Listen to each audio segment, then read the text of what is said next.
Hello guys, Shaliha nasal YouTube ചാനലിലേക്ക് എല്ലാവർക്കും സ്വാഗതം. നമ്മളിന്നുണ്ടാക്കാൻ പോകുന്നത് ഒരു സ്പെഷ്യൽ ഡിഷാണ്. എല്ലാവർക്കും ഇഷ്ടവും രുചികരവുമായ കരിമീൻ പൊള്ളിച്ചതാണ് നമ്മളിന്നുണ്ടാക്കാൻ പോകുന്നത്. അതിനുവേണ്ടി 2 കരിമീനാണ് നമ്മൾ എടുത്തു വെച്ചിരിക്കുന്നത്. അതിലേക്ക് ആവശ്യമായ സവാള, തക്കാളി, പച്ചമുളക്, കറിവേപ്പില നമ്മളിവിടെ കട്ട് ചെയ്ത് റെഡിയാക്കി വെച്ചിട്ടുണ്ട്.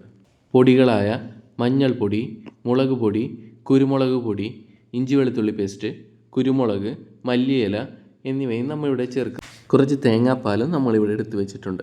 ഇനി നമുക്ക് മസാല തയ്യാറാക്കാം.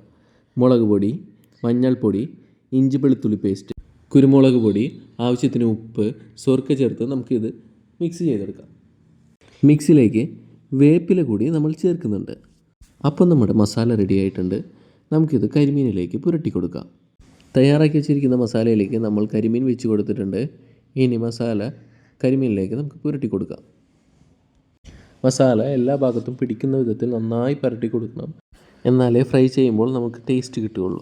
അപ്പോൾ ഗൈസ്, നമ്മൾ മസാല നന്നായി പുരട്ടി കൊടുക്കുന്നുണ്ട്. എല്ലാ ഭാഗത്തും എത്തിയിട്ടുണ്ട്. ഇനി നമുക്ക് കുറച്ച് നേരം റെസ്റ്റിൽ വയ്ക്കാം. ഇനി നമുക്ക് പൊള്ളിച്ചെടുക്കുന്നതിനുള്ള മസാല തയ്യാറാക്കാം.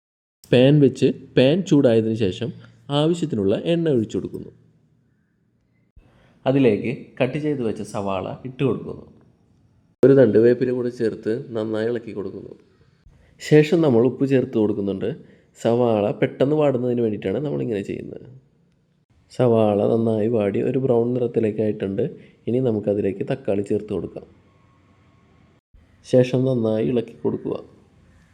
തക്കാളിയും സവാളയും നന്നായിട്ട് വാടിയിട്ടുണ്ട്. ഇനി അതിലേക്ക് പച്ചമുളക് ചേർത്ത് കൊടുക്കുക. ഇഞ്ചി വെളുത്തുള്ളി പേസ്റ്റ് ചേർത്ത് നന്നായി മിക്സ് ആക്കുന്നുണ്ട്. ശേഷം നമ്മൾ മുമ്പേ എടുത്തു വെച്ച പൊടികളെല്ലാം ഇതിൽ ചേർക്കുന്നുണ്ട്. എല്ലാം കൂടി നന്നായി ഒന്ന് യോജിപ്പിക്കാം. അതിനുശേഷം തേങ്ങാപ്പാൽ ചേർത്ത് കൊടുക്കുന്നുണ്ട്. വല്ലാതെ ഡ്രൈ ആവാതെയും എന്നാൽ കുറച്ച് ഗ്രേവി ആയി കിട്ടുന്നതിന് വേണ്ടിയിട്ടാണ് നമ്മളിങ്ങനെ ചെയ്യുന്നത്. ഇപ്പോൾ നിങ്ങൾക്ക് കാണാൻ സാധിക്കും, വല്ലാതെ ഡ്രൈ ആവാതെയും എന്നാൽ ഗ്രേവി പോലെയും നമുക്ക് കിട്ടിയിട്ടുണ്ട്. നമ്മുടെ മസാല ഇപ്പോൾ റെഡി ആയിട്ടുണ്ട്. ഇനി ഫിഷ് ഫ്രൈ ചെയ്യുന്ന കാര്യത്തിലേക്ക് കടക്കാം. ആവശ്യത്തിന് എണ്ണയൊഴിച്ച് മീൻ ഓരോന്നായി അതിലേക്ക് ഇട്ട് കൊടുത്തു. റെസ്റ്റിൽ വെച്ച മീനായതുകൊണ്ട് തന്നെ മസാല അത്യാവശ്യം നന്നായി പിടിച്ചിട്ടുണ്ട്. ശേഷം ഒരു ഭാഗം മുരിഞ്ഞിട്ടുണ്ട്, അത് നമുക്ക് മറിച്ചിടാം. അടുത്ത മീനും അതുപോലെ തന്നെ ചെയ്യാം. നമ്മളിവിടെ കുക്ക് ചെയ്യുന്നത് മീൻ പൊള്ളിച്ചതായതുകൊണ്ട് ഹാഫ് വേവിലാണ് നമ്മളിവിടെ കുക്ക് ചെയ്തെടുക്കുന്നത്. അപ്പോൾ നമ്മളുടെ ഫിഷ് ഇവിടെ റെഡി ആയിട്ടുണ്ട്.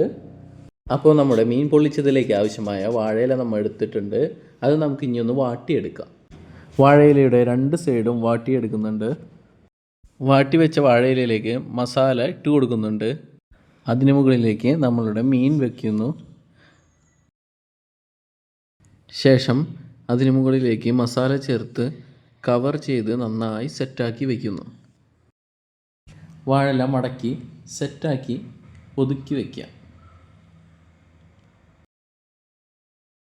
അങ്ങനെ നമ്മുടെ 2 മീനും നമ്മൾ വാഴയിലയിൽ പൊതിഞ്ഞ് സെറ്റാക്കി വെച്ചിട്ടുണ്ട്. ഇനി നമുക്ക് ഇത് പൊള്ളിച്ചെടുക്കാം. ചൂടായ പാനിലേക്ക് നമ്മളുടെ മീൻ നമ്മൾ ഇറക്കി വയ്ക്കുകയാണ്. ഇത് കുറച്ച് നേരം നമുക്ക് അടച്ചു വയ്ക്കാം. ഇനി ഇതൊന്ന് മറിച്ചിടാം. നല്ലൊരു സ്മെല്ല് തന്നെ നമുക്ക് കിട്ടി തുടങ്ങിയിട്ടുണ്ട്. നമ്മുടെ മീൻ പൊള്ളിച്ചത് സെറ്റായിട്ടുണ്ട്. ഇനി നമുക്കിത് പ്ലേറ്റിലേക്ക് വിളമ്പാം. അങ്ങനെ ഇക്കര ടാസ്ക് അവസാനിച്ചിരിക്കുകയാണ്. ഇന്നത്തെ ലഞ്ച് ചോറ്, മുട്ട ചിക്കിയത്, ചമ്മന്തി, മീൻകറി, തൈര്, മെയിൻ ഡിഷായിട്ടുള്ള മീൻ പൊള്ളിച്ചത്, വെജിറ്റബിൾ കറി, അച്ചാറ്, പപ്പടം, ഫൈനലി നമ്മളുടെ പച്ചപ്പയർ ഉപ്പേരി. നമ്മളുടെ മെയിൻ ഡിഷായിട്ടുള്ള മീൻ പൊള്ളിച്ചത് ഇക്ക ടേസ്റ്റ് ചെയ്ത് നോക്കട്ടെ. ഗൈസ്, ഒരു രക്ഷയില്ലാട്ടോ അതിൻ്റെ സ്മെല്ല്. തുറക്കുമ്പോൾ തന്നെ നല്ലൊരു സ്മെല്ലാണ്. അതുമാത്രമല്ല, നിങ്ങൾക്ക് കാണാനായിട്ട് പറ്റും മസാലയൊക്കെ നല്ല ജോയിൻ്റ് ആയിട്ടുണ്ട്. നല്ല ക്യാമറ പിടിച്ചിരിക്കുന്ന എനിക്ക് തന്നെ അത് ഫസ്റ്റ് കഴിക്കാൻ തോന്നുന്നുണ്ട് കേട്ടോ. പക്ഷേ ഞാനിത് ക്ഷമിച്ച് നിൽക്കുകയാണ്. എനിക്കതേ അതിൽ നിന്ന് ചെറിയൊരു പീസ് എടുക്കുന്നുണ്ട്. മീൻ നന്നായി വെന്തിട്ടുണ്ട്. നമ്മൾ പറഞ്ഞു ഇത് ഹാഫ് കുക്കിംഗ് ആണ്. അപ്പോൾ അതിൽ നിന്ന് ചെറിയൊരു പീസ് എടുത്ത് കഴിക്കുകയാണിക്കുക. ഇഷ്ടപ്പെട്ടിട്ടുണ്ട്, അതാണ് തലാട്ടുന്നത്. ഇതേ ആൾ പിന്നെ എടുക്കാനുള്ള ഒരു പ്ലാനിങ്ങിലാണ്. അപ്പം ഞാൻ എൻ്റെ കരിമീൻ നോക്കട്ടെ കേട്ടോ. ഗൈസ്, അപ്പം ഞാനും ടേസ്റ്റ് ചെയ്യാണ്. ഗൈസ് നല്ല ടേസ്റ്റ് ഉണ്ട് കേട്ടോ, നല്ല നിങ്ങളുടെ വീട്ടിൽ മസ്റ്റായി ട്രൈ ചെയ്യേണ്ട ഒരു ഐറ്റമാണ് മീൻ പൊള്ളിച്ചത്. അപ്പോൾ ഞങ്ങളുടെ വീഡിയോ ഇഷ്ടപ്പെട്ടിട്ടുണ്ടെങ്കിൽ നിങ്ങൾ ലൈക്ക് ചെയ്യുക. ഞങ്ങളുടെ ചാനൽ ഇതുവരെ സബ്സ്ക്രൈബ് ചെയ്തില്ലെങ്കിൽ നിങ്ങൾ സബ്സ്ക്രൈബ് ചെയ്യുക. ഞങ്ങളുടെ വീഡിയോ ഷെയർ ചെയ്യുക, കൂടെ സപ്പോർട്ട് ചെയ്യുക. അപ്പോൾ ഇനിയൊരു പുതിയ വീഡിയോ ആയിട്ട് ഇനിയും കാണാം. ബായ്.